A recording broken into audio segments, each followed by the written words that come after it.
Yeah, hey, drop.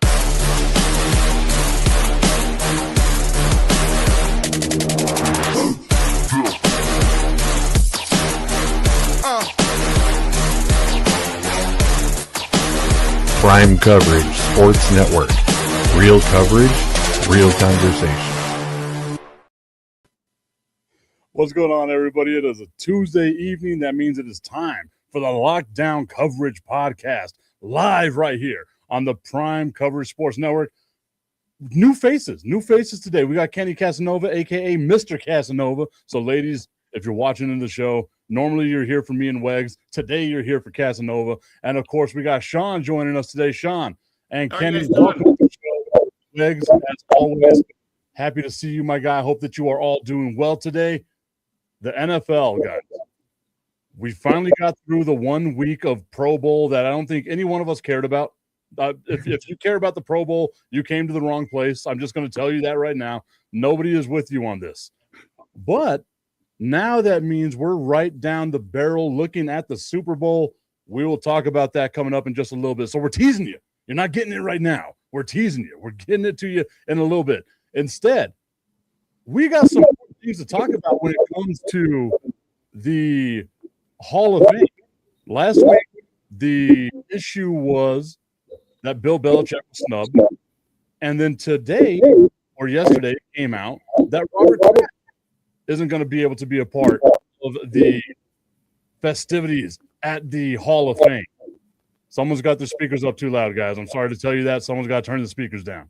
Oh, no, Kenny disconnected. Maybe it was him. He was having some issue. Auspicious start for Kenny over here.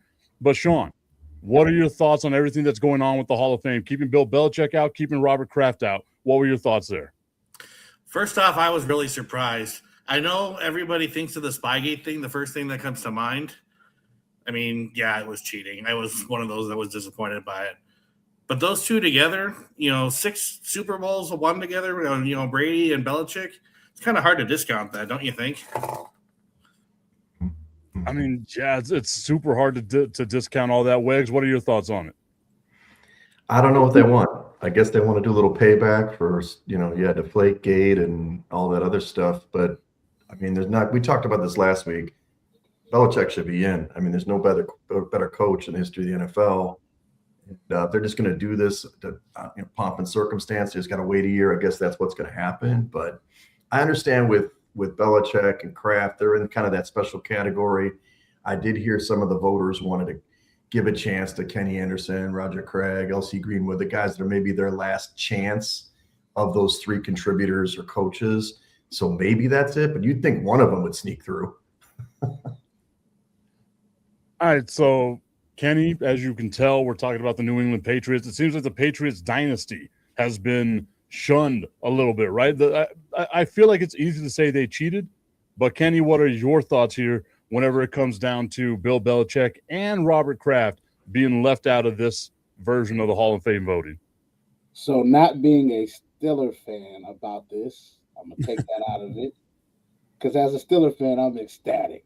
But to take that away from that, it's a travesty, to be honest with you. I mean, if they're not first ballot, who is? Like, I mean, I just don't understand what's the criteria. I get you trying to let some of these guys get in the last ones, and I understand that from a sentimental perspective, but this is football. There's not time for emotions.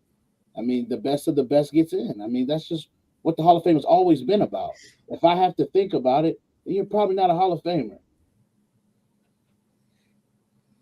Okay. On top of that, 31, playoff wins or 31 playoff wins, 17 division titles, all that. And who would have thought he had this much success after, his initial coaching tenure in Cleveland in the 90s? Mm-hmm. Okay, so I'm going to play devil's advocate, which you guys know I love doing. Whenever the argument is, let's look at that record without Tom Brady. Let's look at that record, with what it's been, after that chapter of his life. And I don't know if I necessarily agree with that. I'm just, again, playing devil's advocate here. My biggest question to y'all would be, is there a scenario where it's, okay, Tom Brady, we saw one with the Tampa Bay Buccaneers. The Patriots we're looking at right now are in the Super Bowl. They were able to go through a rebuild real quick. Is this the reason why we can kind of discount? Maybe it was the player, maybe it was the organization more than it was the coach. And Kenny, I'll start with you. All I'm going to say is look at Brady's first 3 rings and look at that defense. Look how they carried him all the way through the playoffs. All the way through. Even up until when they played against the Rams the first time when they were 10-point underdogs. They held that team to 17 points.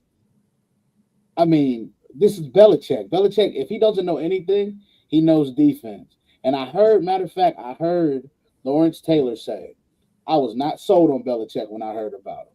But then when Bill Parcells told him that all the schemes you guys been running, they were designed by this man here, he said, I'm sold on him. That's all he needed to hear. And from there, he just took off. So even if you don't want to give him credit for the team, you got to give him credit for the defense. That defense, I mean, Hall of Famers everywhere on that defense. I mean, how can you not? I just don't see how can you not put him in. Even with the whole thing with, after the Brady era. I mean, he did get Mac Jones to the playoffs. You know what I'm saying? So he kind of tried to revitalize, but, hey. From one Steelers fan to another, Richie Davis over on the YouTube channel saying, as a fellow Steelers fan, Bill should go in. I feel pretty deflated about it. See what you did there. But Tip, let me say this: Vrabel is a Belichick guy, right? He's taken him in, and obviously they did have Mayo was a Belichick guy too, of course. But you could argue and say that same culture is carrying over now with Vrabel with the Patriots. So, and with Kraft, I mean, obviously he's the whole architect of the whole thing. He's the money guy. I don't know what's the deal, why they'd hold him out, but it's probably pretty atypical to have, an owner get in on the first ballot, but I don't know. But between the Giants, we said this last week, two Super Bowls for the Giants, 6 as a coach.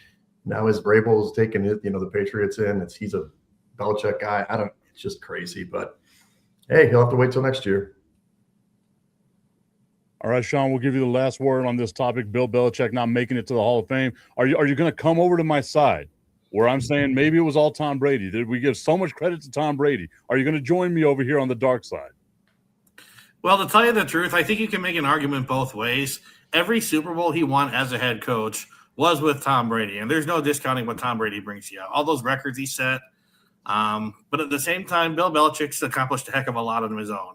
He got the Cleveland job when he helped coach the Giants defense to that upset of the Bills in the Super Bowl in '90. Not so successful as a head coach with the Browns. A lot of people kind of turned on him when he spurned the Jets when he did back in the early 2000s when he took the Patriots job in the first place. So I can understand why a lot of people aren't on his side, especially after the Spygate thing. But overall, I'm surprised he didn't get in on the first vote, not just from the Super Bowls he won, because even with Brady, that's still 6 Super Bowl titles. Yeah, I mean, it's insane. But again, I just wanted to play devil's advocate, just throwing it out there, seeing if y'all want to run with it. You didn't like it. You threw it back my way. Don't want to run with it, Tip. Sorry, buddy. So our guy, Richie Davis, saying, off subject, James Harden is now a Cavalier. My guy. Another new team? My guy.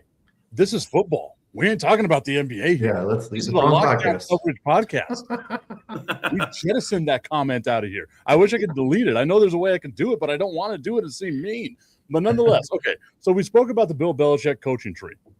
If I tell you that coaching tree has a record right now of 128 or 184 and 268, does that kind of play in it? Because we've seen the Belichick tree isn't great, especially you compare that to like other coaches of his, of that caliber. Whenever you look at other sports, we'll go to the NBA, Greg Popovich and all them. Look at the Greg Popovich coaching tree. Compare that to the Bill Belichick coaching tree. Again, like there's not really that much success there. And with Mike Vrabel being the only guy from that tree to make a deep playoff run, maybe it's more Vrabel than it is Belichick as well. You know what I mean? What do you think about that, Sean? Well, I've heard more than once that some players didn't necessarily agree with what Bill Belichick was bringing to the table. It might be more of his assistant coaches than anything else. This is something I learned when I was, in my college hockey days. They didn't necessarily go to a school because of the head coach. they would go because of the assistant coach, what the ideas they preach, the scheme they preach. I can see that being more or less the same thing with Mike Vrabel and the rest of Belichick's coaches during his time.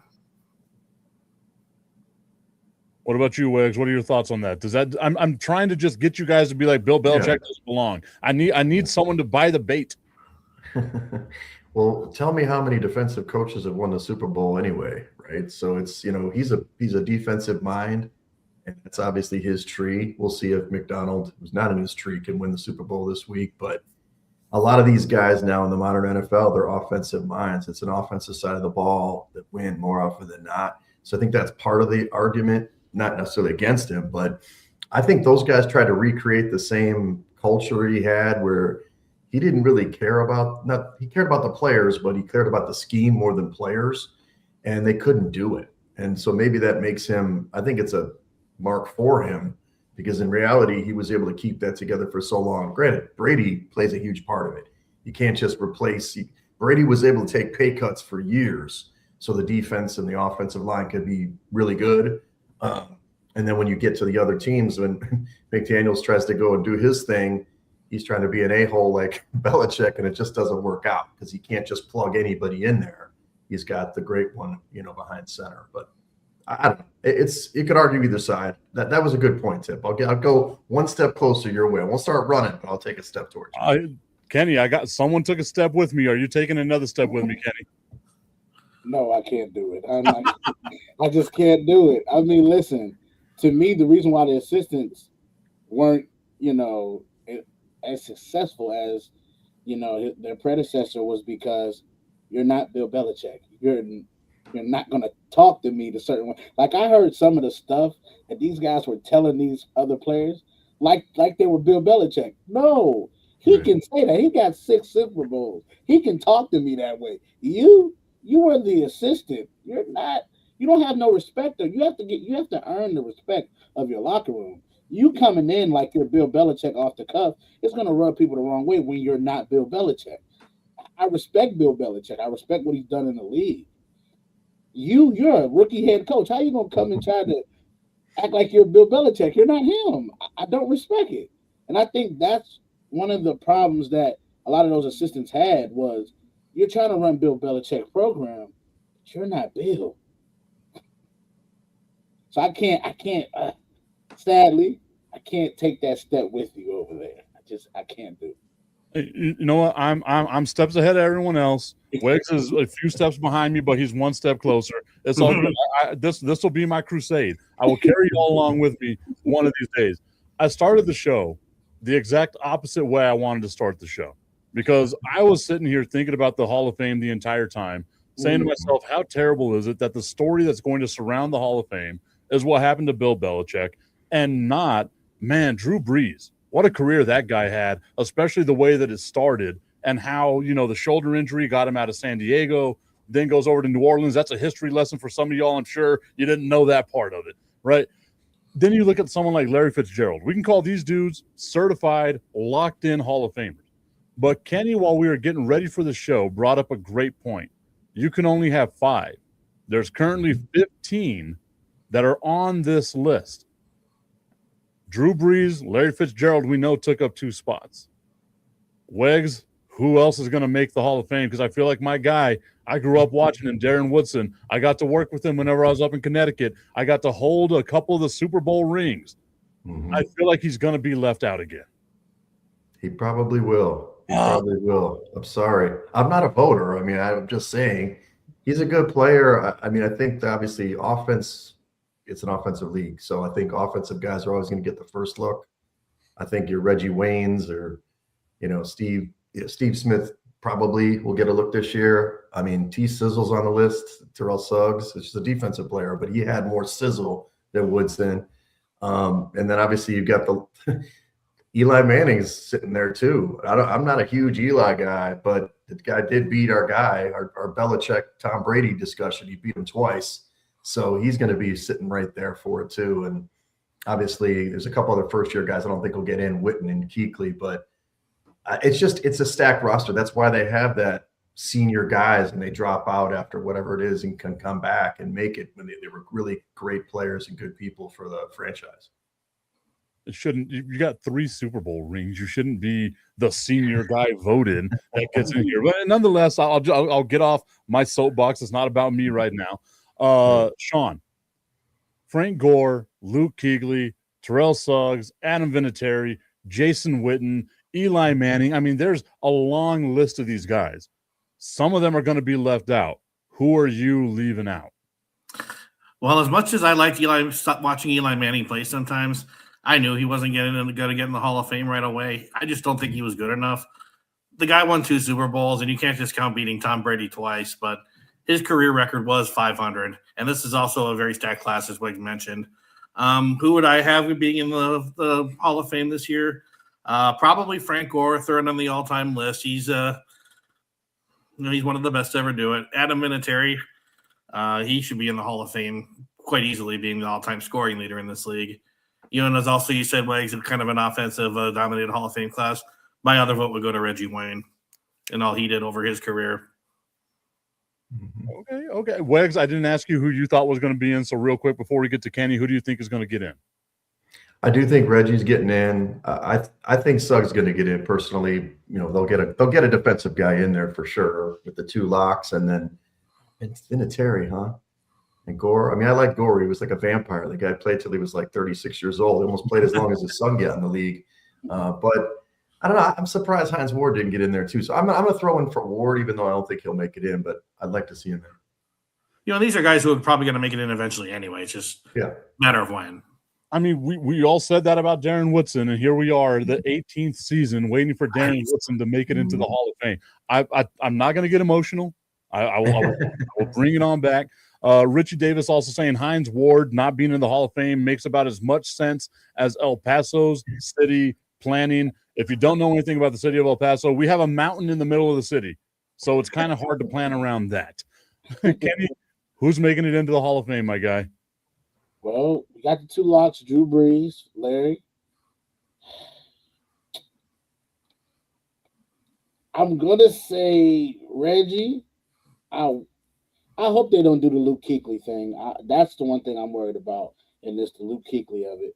I'm going to say Adam Vinatieri. And if you twist my arm, I'm going to pick Frank Gore. I think Frank Gore gets in. There's no way. Like I said, if I have to think about it, you're not a Hall of Famer. I don't have to think about Frank Gore. Frank Gore gets in. There's just, I mean, like Weg said, he played till he was a zombie. I mean, his son was almost in the league. Like, the dude was Iron Man. I mean, come on. I mean, there's nothing to think about here. The Luke Kuechly thing scares me. I just want to say that. I don't think with this class you're going to get 2 defensive Hall of Famers. And whenever you put the 2 years together of Terrell Suggs and Luke Kuechly, Suggs' career, and again, don't get me wrong, Kuechly had a hell of a run. It was a great, 4 or 5 years, right? But Terrell Suggs, that entire career was just so much better than what Luke Kuechly's was. I'm surprised that I haven't heard any love for Jason Witten, one of the greatest tight ends in NFL history. Like how is he not even a part of this conversation, guys? Sean, you're hurting me as a resident Cowboys fan here. How is Jason Witten's name not even being uttered? Like we guys talked about before, it's a pretty offensive heavy class. I think he'll get his spot eventually, but is he really a first ballot Hall of Fame guy? Possibly, because he's in the same conversation as Tony Gonzalez is with all the records he set. So I guess I wouldn't be surprised if he did get in. I just don't think he gets in this year. I feel like if he didn't go play for the Raiders, he would have been a certain Hall of Famer over the last couple of years. Also, if he never went to ESPN, that's a part of my time where I wish I forgot, where Jason Witten was on Monday Night Football, arguably the worst broadcasts of all time. He's zero personality from my guy Jason Witten. Okay, well, so you just got to put out that video where he's running with the ball without his helmet on. Just plaster it across the internet the next 3 days. See what happens. Oh, from that 07 season, I remember that. Steamrolling all those Philly players.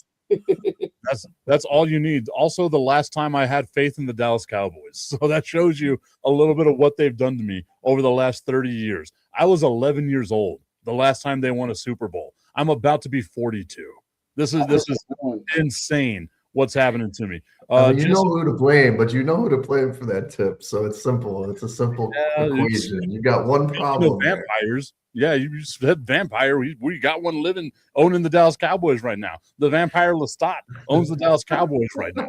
And he wants to retire with the most Super Bowls? Yeah, that's never going to happen. Oh, my goodness. I damn, that was the straw that almost broke the camel's back. I was about to jump ship. I've said it a bunch of times, like, I will never choose another team. I've been lucky enough to cover like the NFL draft and a couple of things like that, go out, see all that stuff and just wear the shield helmet, or the shield on my hat. I might just be an NFL fan. If Jerry Jones says one more dumb thing, which is going to happen, I just got to figure out what my line of demarcation is. Jesse Carter saying Witten is my favorite choice along with Adam Vinatieri. Witten is where I'm from, the back country of Tennessee, where Jesse Carter is from. Okay, so there's our Hall of Fame class. That should be a fun class. I think we can all agree, like, it's deserving, right? Especially Drew Brees, Larry Fitzgerald. These are two of the greatest to have ever done it. Frank Gore you have to put in there because, again, the longevity. You need 3 yards, he gets you 3 yards. You need 4 yards, he gets you 3 yards. Like, that's what was going to do his entire career. Let's talk a little bit about, though, some of the stuff that's coming up as we inch closer to talking about the Super Bowl here on the Lockdown Coverage Podcast. The NFL honors are going to be on Thursday. We have the comeback player of the year. We have the rookie defensive player of the year, the offensive rookie of the year, defensive player of the year, offensive player of the year, and the MVP. In the comeback player of the year, we have Christian McCaffrey, Aiden Hutchinson, Stephon Diggs, Trevor Lawrence, and Dak Prescott. Wegs, out of those 5 guys, who's it going to be? It's going to be McCaffrey, although I don't think it should be. And I'm gonna get on Team Cowboys. Dak Prescott was incredible this year. I don't understand. He almost led the league in passing, and he isn't even close to being the favorite here. I mean, Lawrence had a hell of a year. Hutchinson, he was good, but not great. McCaffrey's an awesome player. We know that he was hurt last year, and he's been hurt before. He's an amazing player. He's in the MVP conversation, but Dak coming back, I don't know. I'd give it to Dak, but McCaffrey's going to win the award. Kenny, are you gonna go show a little bit of love? You guys have been hating on all my picks so far. Are you gonna show a little bit of love to the Dallas Cowboys quarterback as well? No. Listen, okay. I'm with Wags on this. I think it's gonna be CMC, but I have a different pick if I were voting. I would actually, shockingly, I'm gonna take Trevor Lawrence. I think Trevor Lawrence has had a great year. Under that Liam Cohen offense, this is the number 1 draft pick right here. This guy that played this year, I know they lost in the playoffs and everything, but the guy that played this year is the number 1 pick. And this is the guy that they thought they drafted from the beginning right here. This offense, it works for him. He balled out. He went up to Denver and demolished them at Denver. So, I mean, he had some great games, and they got really hot at the end there, but they just went against Josh Allen, of course, ran into Superman. But I would say Trevor Lawrence for the comeback player. All right, Sean, we got 2 that say it's going to be Christian McCaffrey. I'm still leaning over. It should be Dak Prescott in my mind. Like, he had one of the best seasons. I'm going to do the Kanye. I'll let you finish. I'll let you accept your award right now, Christian McCaffrey. But Dak Prescott had one of the best NFL seasons in NFL history. Sean, what are your thoughts on this? I don't disagree with you on the front that Prescott had a great year. The only problem is because Dallas didn't have a great year themselves, he's not going to get the recognition he deserves. That's just kind of how it works for some of these higher profile awards, higher profile teams. McCaffrey is probably going to end up winning it again just because, he's a star in this league. He was healthy for the first time in God knows how long. But I'm going to agree with Kenny on that Trevor Lawrence should win it. He took 2 huge steps forward this year, led Jacksonville to a win in a really tough division that we thought Indianapolis would run away with, but then they just fell off the map completely. And, like he said, even though they lost in the first round, I think they got a bright future ahead of them. if you look at the votes right now, Christian McCaffrey running away with it, 21 votes out of all of the NFL writers. And then Aiden Hutchinson somehow in second place, according to the NFL writers on NFL.com, with 6 votes. Stephon Diggs not getting any love. Trevor Lawrence not getting any love. Dak Prescott not getting any love. And what about Phillip Rivers? What about Phillip Rivers? He made the comeback in the century. A feel-good story for 2 weeks, right? Well, I mean, we have seen stranger things where Joe Flacco wins comeback player of the year over DeMar Hamlin, who literally died. Yeah. So, I mean. Yes. That's true. We also saw Joe Flacco make his first Pro Bowl. So we have seen some strange things. Unbelievable. Think about that. You're the Cleveland Browns. You fire Kevin Stefanski, and on your roster this year, you had 2 Pro Bowl quarterbacks. And yet you still finish the season as the most Cleveland Browns way of all time. I love every bit of this. The purgatory that they must live in. Defensive Rookie of the Year, guys. I always find myself not caring about some of these awards, like Defensive Rookie of the Year. But right now, and I'm going to mess up some of these names because I am terrible at pronouncing names. I'm sorry, guys. Carson Schlesinger, Nick Emenwari, Abdul Carter, James Pierce, Xavier Watts. I'm not going to say that I watched every NFL game, so I am going to be the least informed person when it comes to Defensive Rookie of the Year because I've heard of 2 of these names because they did damage against the Dallas Cowboys. Someone inform me. Sean, inform me. Who should be the Defensive Rookie Player of the Year? Well, Abdul Carter is the name that jumps out at me the most.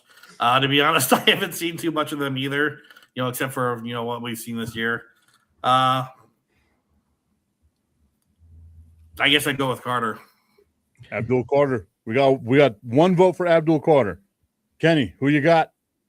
Oh, yeah, it's easy for me. The guy that's playing Sunday, Nick and Morty. Simple. I mean, this guy is literally a faster Kyle Hamilton. If you watch him play, literally guarding Puka Nacua on this play, guarding the running back out the backfield, then making a sack. Then I watched him bat 3 balls down on 1 drive and then walked over to Stafford and said, "Don't throw it over this way again." This kid is oozing with confidence. I don't understand how I could go to anybody else. I don't even know how the dude from the Browns, I'm messing his name up. How is he leading? I get that he led, in tackles and all that, but man, this guy's making big plays on a big stage. I mean, I don't know. I guess that's where my issue with it as well is, right? Like the Cleveland Browns were a bad team, so their defense was out there a lot, which means you had a lot of opportunities to make tackles. The Seahawks, pretty good defense, but the Browns had one of the best defenses in the NFL this year. Wegs, who's your Defensive Rookie of the Year? My Rookie of the Year is James Pierce because he had 10.5 sacks as a rookie. Led all rookies in sacks, and they usually like defensive ends in this position. But I'm a gambling man. Side Action Podcast talks about gambling, and I do have a ticket on this man. But Schlesinger, all the odds are on Schlesinger. 150 tackles, multiple tackles for loss. My issue with giving him the award, he played with Myles Garrett, which we'll talk about in a second. I mean, of course, he's going to make some tackles because that guy's getting quadruple teamed. So I'd pick Pierce, but I do like Emenwari. He's really good too. But I think Pierce had the best year of this group, in terms of impact, 10.5 sacks. There you go. So the one that's easier for me to keep up with is Offensive Rookie of the Year, just because fantasy football, you got to kind of keep up with all the rookies. I think we can all say disappointed by Ashton Genty this year. That might be the most disappointing rookie of the 2025 season. Offensive Rookie of the Year candidates include Tet McMillan, phenomenal season that Tet had in Carolina. I thought he was going to go to Carolina and just waste away. Bryce Young is actually maybe halfway decent. So maybe we got something working for him there. Jackson Dart, Tyler Shuck, Emeka Ibuka, and Travion Henderson. All those, I feel like each one of those guys made a hell of an impact this year. There was a while there where Emeka Ibuka was the most unstoppable wide receiver in the NFL, right? He was carrying the corpse of the Tampa Bay Buccaneers for the entire part of the season. But I feel like it's got to be Tet McMillan's award to win. Don't you think, Kenny? Yes, that's actually it. Because I was going to say, for the first about 6-7 weeks, I had Emeka Ibuka running away with the award. I had him running away with it. I mean, I was like, oh yeah, this kid, yeah. I said he's on his way to offensive rookie of the year. But then Ted McMillan just kept on moving along, kept improving, gotten better week by week. And now at the end, I think it's Ted for sure. I definitely. Sean, who do you think it's going to be? Ted McMillan, Jackson Dart, Tyler Shuck, Emeka Ibuka, or Travion Henderson? I'm actually going to echo exactly what you said. I thought Ibuka was going to run away with it, especially with everything he was doing for Tampa, kind of keeping him afloat, really. But I think I have to go with McMillan, too. And I think Carolina's got a good thing going now. I think Bryce Young grew up a lot this year, largely thanks to him. So that's who I vote for. I got McMillan. Are we going to make it a clean sweep, Wags? I hate making a clean sweep because I just know the betting market. But yeah, McMillan's going to win the award. Ibuka hit the wall. What I would say is if they started Shuck like 4 weeks earlier, he probably would have won the award. He played great down the stretch. That team surprised everybody as they finished. And obviously, I think a lot of voters are going to be like, if I pick Tyler Shuck, like he's not going to do anything in 5 years, I'll feel stupid. But he played great, and his team needed it. So I think impact-wise, he actually made the biggest impact, but McMillan's going to win the award, and he had the most consistent season overall. Between the Benches podcast saying also bet the clear Gatorade. Ooh, I don't know about that one. I don't know. We'll talk about that. I don't believe so. I know that's my co-host Dalton. I don't think so, pal, but okay. Whatever he's drinking, he needs to pass it along our way, guys. Okay, so defensive player of the year. I think we can all be unanimous and just say, let's give it to Myles Garrett. When you lead the league in sacks and you are that awesome. And again, I get it. Michael Strahan didn't like the way that oh God, who was the quarterback? I can't think of his name right now. Joe Burrow. Yeah, Joe Burrow, where he just falls down and is like, oh, here you go, take the record. I'm fine with it. A record's a record. I'm happy with it. Myles Garrett is, without a shadow of a doubt, the defensive player of the year, right, guys? Yeah. But didn't Brett Favre kind of do the same thing with Strahan? Almost in essence, let him get the record all those years ago. So who's he to judge? He can't really say nothing. He did exactly. Who's he to judge? Yes. I mean, it's easily, but I think that's the thing too. Like I know they interviewed Strahan right after Myles Garrett wins. And he's like, oh well, I have the record for 16 games. I remember that. Yeah, it's like those old heads, man. It's like, you know what? Whenever there was a 12-game season, I was the man. Sure.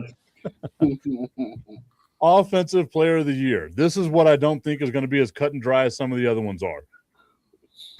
Jackson Smith-Njigba, Christian McCaffrey, Puka Nacua, Bijan Robinson, Drake May. These are your 5 finalists that you have right now. I don't feel like any of these guys have really separated themselves from each other. This is just going to be great to watch. And again, right now the odds are leaning towards Jackson Smith-Njigba.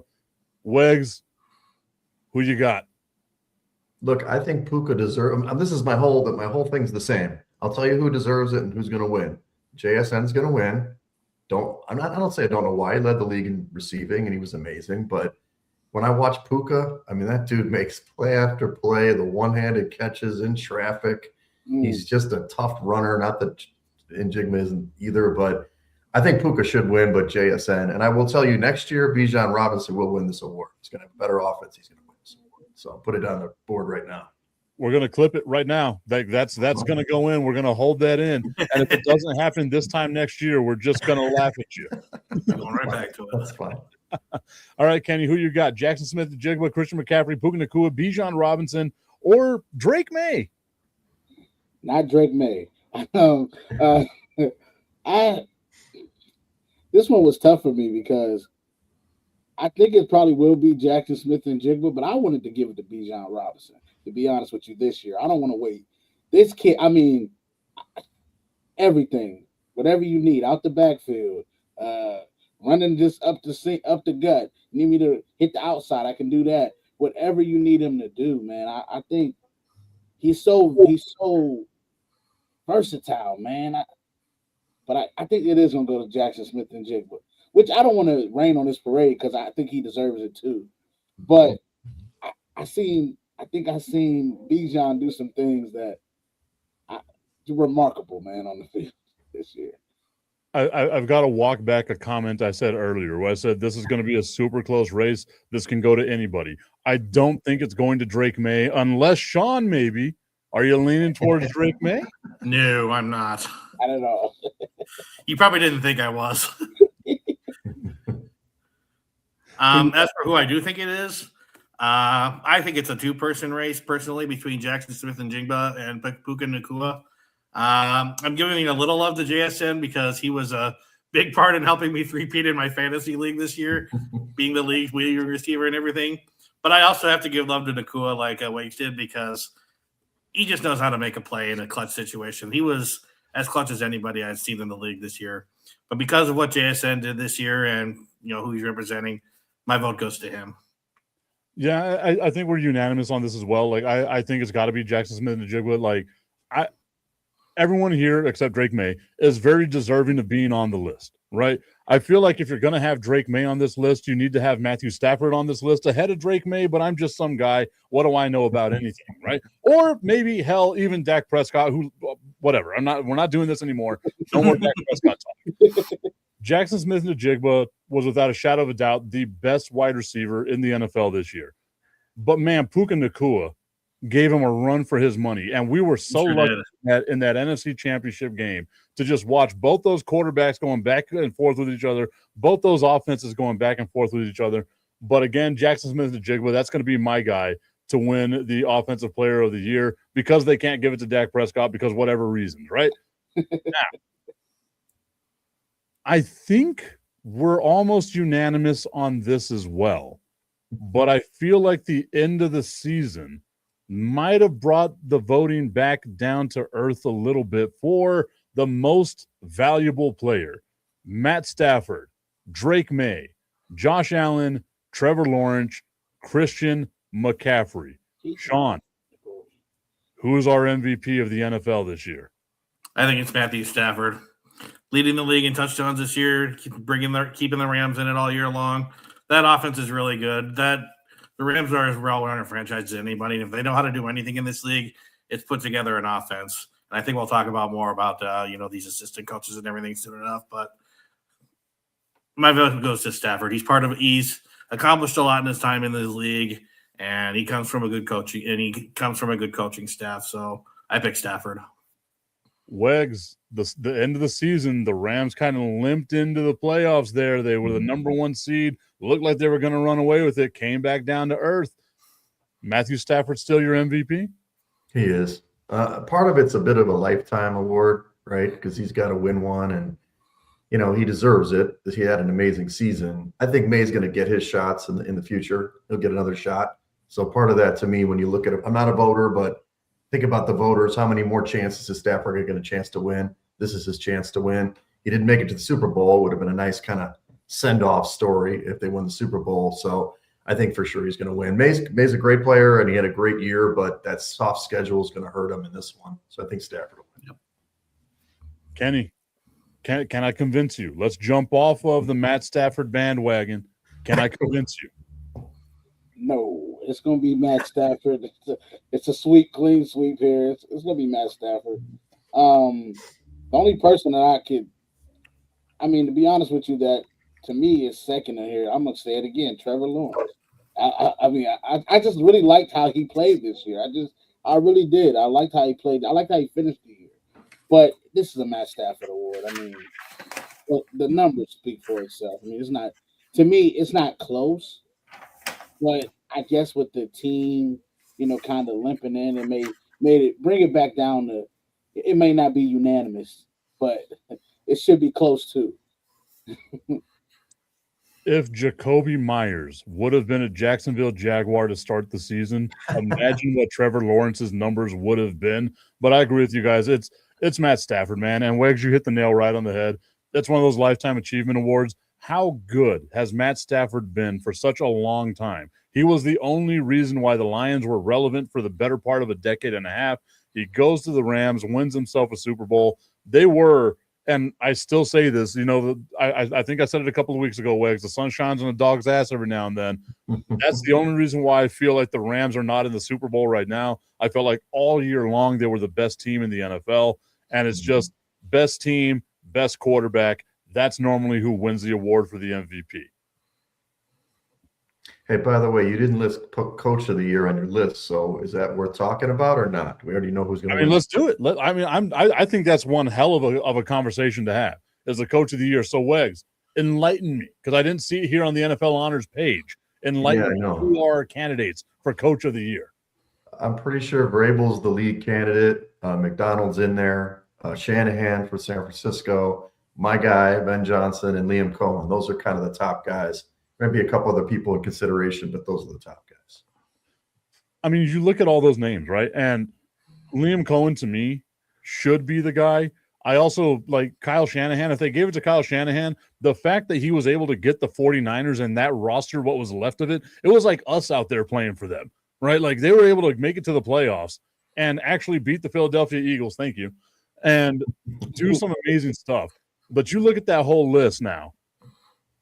Who's your guy, Wiggs? Who's going to be? Look, I know who's going to win. It's going to be Vrabel. I don't think he should. And this year, it's my guy Ben Johnson. I mean, this guy had this team. We sucked. I mean, I'm a Bears fan. We sucked. This guy's ripping his shirt off in the locker room. His team is going crazy. He came back obviously 7 times, which is miraculous.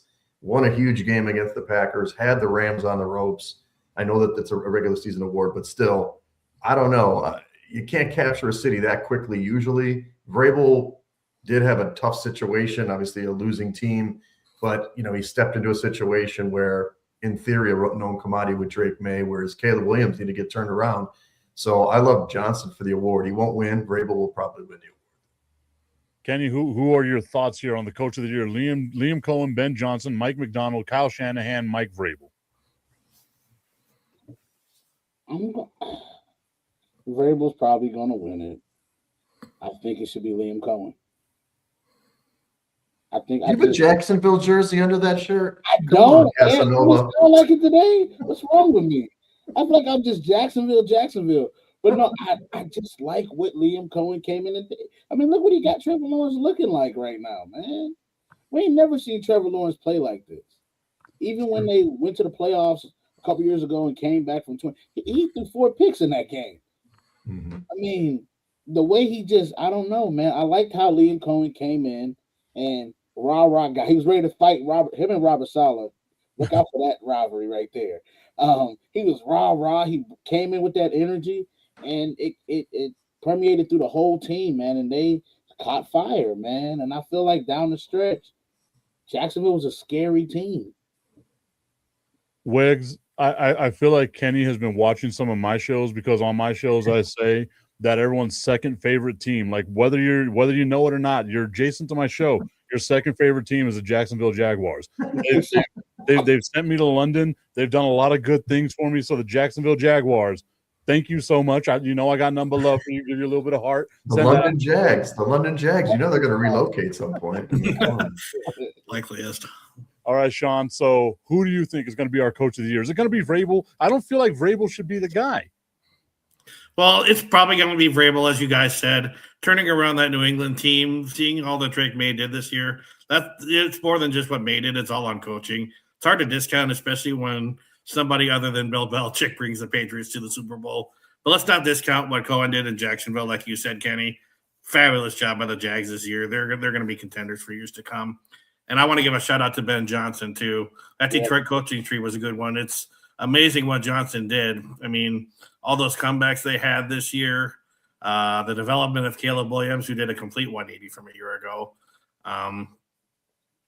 If it weren't for Vrabel leading New England to the Super Bowl, Johnson might have gotten a little more love and a little more consideration. It's probably going to be Vrabel for that reason, though.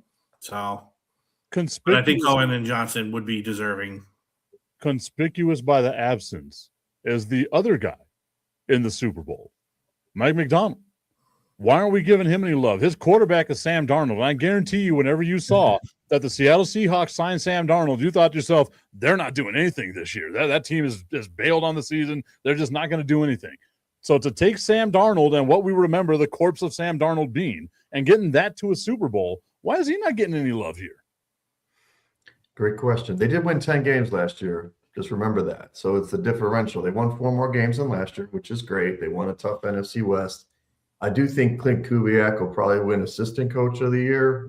That's not on our list, but he's obviously the offensive coordinator. Now he's the coach, as we'll talk later. He's the Raiders coach. So I think he's going to get his love. Look, he's a great coach. He wins a Super Bowl. Everybody's going to be talking about him like, oh my gosh, he's like outsmarted all these offensive guys to win the Super Bowl. So he should get the love. I just think it's the differential. The turnaround story is the big difference. Okay, so I want to break this down now in the next 5 minutes or 4 minutes and some change. A lot of stuff happened with coaches, guys.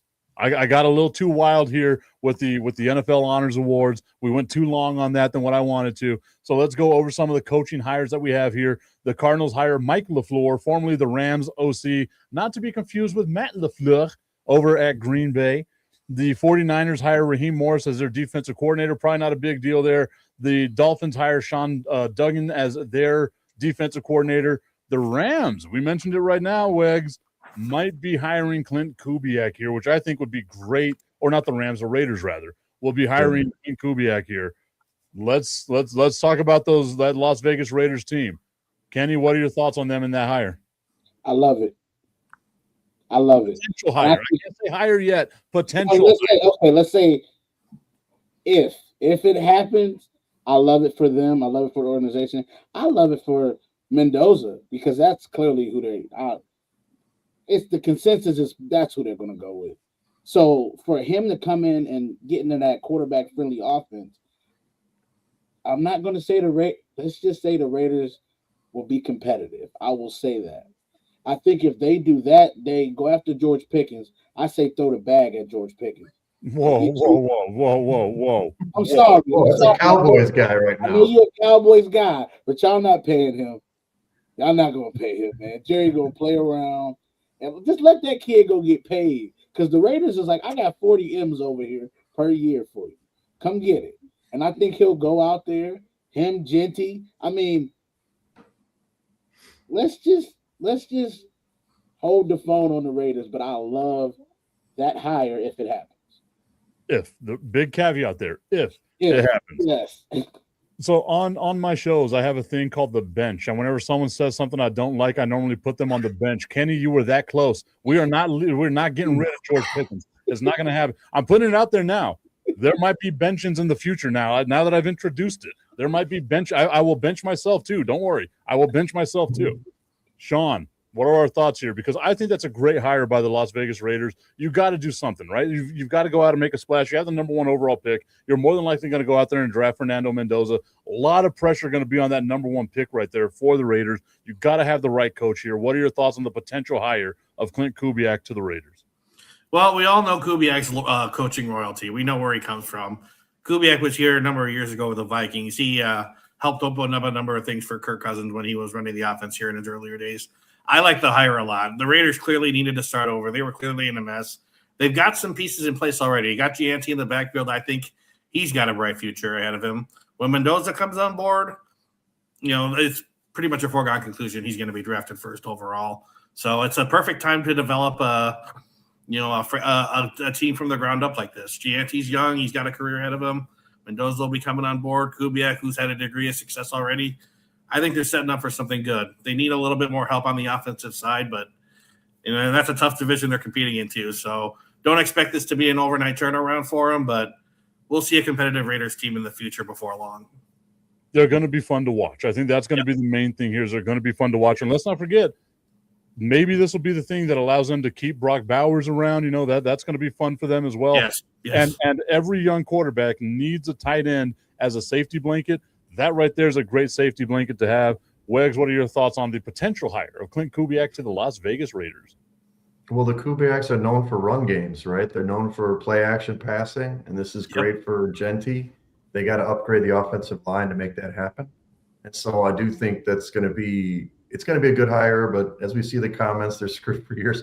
The bottom line is it's a tough division. You still got the Chiefs, the Chargers, the Broncos.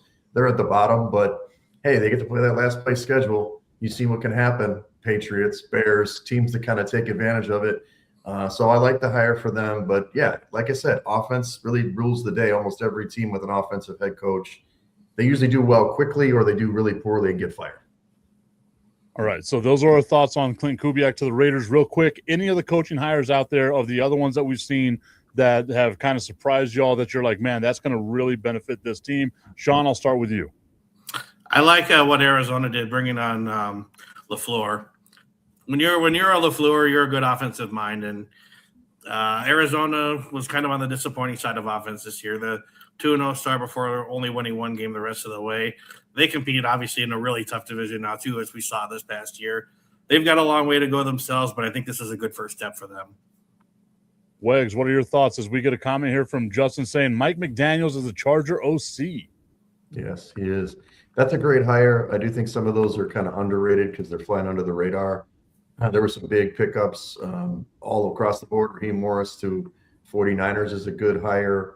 But in the head coach's ranks, when you look at kind of top to bottom, I kind of like the Ravens, even though it's a defensive coach. I kind of crap on those so far. They picked up our guy, Declan Doyle, who's under the Ben Johnson tree, which is going to help them on offense, and Weaver, who kind of had the defense going in Miami. So I think their team's going to be pretty good next year.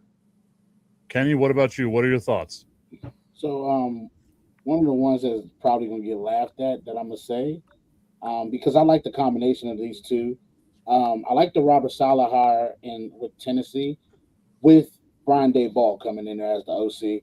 I think that is perfect for Cam Ward and everything like that. They get some weapons around there and really develop him and put him in the right kind of easy offense. Like Brian Daboll, his offense is pretty simple. It's not like it's a complex scheme, and that's good. You know, sometimes when you're a quarterback like Cam Ward, you need simple stuff. Just simple plays. I ain't got to air it out and show off my arm every play. That's what I feel like I seen from them all last year. All right, guys. So those are our coaching hires. I think now is a great time to finally get into it. February 8th, Super Bowl 60. We're looking right at it. One of the best days and arguably one of the worst days of the year, because after this, no more football until August, at least football that matters. I don't care about the Pro Bowl. I don't care about the XFL or the UFL, whatever the hell it is. None of that until we get back again. The Seattle Seahawks going up against the New England Patriots. If I would have told you at the beginning of the year that this was going to be your Super Bowl matchup, you'd have laughed at me. And I probably wouldn't have blamed you. I should have been committed, and I must have been on some sort of drugs to have thought about this. Wegs, who is going to win the Super Bowl? Who is going to win the MVP? Great question.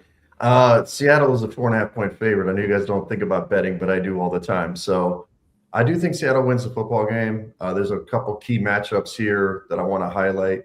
The run defense for New England is very good. So that's going to be a huge matchup. Can Seattle still run the football, set up play action pass? Because if they have Darnold throw the ball 40, 45 times, I don't like that for Seattle. So that's a key matchup. Also, the New England offensive passing game against Seattle's defensive passing game, which that's kind of strength on strength for the most part. I do think Seattle's going to do what Buffalo did in the second matchup. They do cover 6. They're going to do a specific coverage to kind of slow them down. And unless Drake May beats them with their legs, because I think he's going to have to do it. The other factor is May is great against the blitz. So they've got to play 4, down linemen in terms of Seattle. They can't be blitzing him because he feasts off of that. Either way, I think Seattle wins the game, but I do like New England to cover the 4.5. I do expect, if you like New England on the points weight, I think that people are going to bet heavily to the Seattle side, so you might get a better number later. And unfortunately, MVP, because I've already got a ticket on Jackson Smith and Jigma for this 17-1. I do think our guy, the redheaded fireman, as you called him a couple of weeks ago, Lego Sam Darnold will be your MVP. Your Lego fireman, that's right, will be the MVP this time with Seattle winning the game. Justin saying, come on, bro. Football all year round. The UFL is slept on. The CFL is fun and unique. Football never ends. My dude, I'm in Texas. Trust me, I know football never ends. But I am not watching any of that stuff. Like, it is just not going to happen. I'll leave it up to y'all. You can come on the show. You can talk about the UFL all you want. I'll give you a segment all to your own, because we're going to be struggling after the Super Bowl, mainly because we'll talk about the draft. We'll talk about the draft too. Yeah, coming up for sure. Football will be living on with us, that's for sure. Kenny, who's winning the Super Bowl? Who's taking home that MVP trophy? Well, I got Seattle 35-21. I think it's going to be a pretty Easy Ooh, cover. Easy cover. I think it's going to be a pretty decisive win. And I got Samuel L. Darnold, like I like to call him, for the MVP. That's my nickname. Royale with cheese with that. Royale with cheese. I got the nickname, so I had to create one for Samuel L. Darnold. So yeah, that's the MVP. He comes up with Samuel L. Darnold, but couldn't come up with Casanova when it's in his name. I know, right? All right, Sean, who do we got? Who's winning the Super Bowl? Who's taking home that MVP? I also have Seattle. Seattle, their pass rush has been excellent all postseason long. The pressure rate they put on Purdy and Stafford was a big part of their success. That front seven of Seattle is terrific. And on top of that, New England does not have the best red zone offense in the NFL. I think they're ranked 22nd in the league, and that's not going to bode well when you're going up against a defense like theirs. They'll keep it competitive, but I think Seattle wins at 27-17 in the end. And my MVP for the game is also going to be Sam Darnold. I think he throws a couple touchdown passes, 250 yards, and gets that MVP award. Mireya Reyes asking, what is Michael Robert Tipton drinking? Right now, it's just Dr. Pepper. Earlier is a completely different story. Shout out to Woodford Reserve, unofficial sponsor of the show, of my shows, not this show. This show is all professional. They're not dealing with any of the nonsense that I got to deal with. Okay. Guys, I don't like what we're doing here. I don't either. We're going to go unanimous. You got to bet on the Patriots. Well, remember what happened the last time the Patriots were an underdog in the Super Bowl? They were 14-point dogs to the Rams, and look what happened. Yeah. Don't discount them. It's 70% of the bets are on Seattle and 70% of the money, which means you probably should bet the other way. But go ahead, Tim. What do you think? I might put a little flyer down. I mean, I'm in Texas. I can't do it, but I might find a way to put a little flyer down. Mexico is just right there, like literally right there. So you know a guy in Chicago. Don't know, There we go. There we go. I found loopholes. I shouldn't do this on a live show that's going to be on the internet forever. But hey, this is the way that we're doing this stuff here. Justin saying, waiting for that Ramondre Stevenson fumble game. This could be it. I've been waiting on the schedule to catch up to the Patriots. Week schedule. Again, you got to play the games that are put in front of you. They did what they had to do.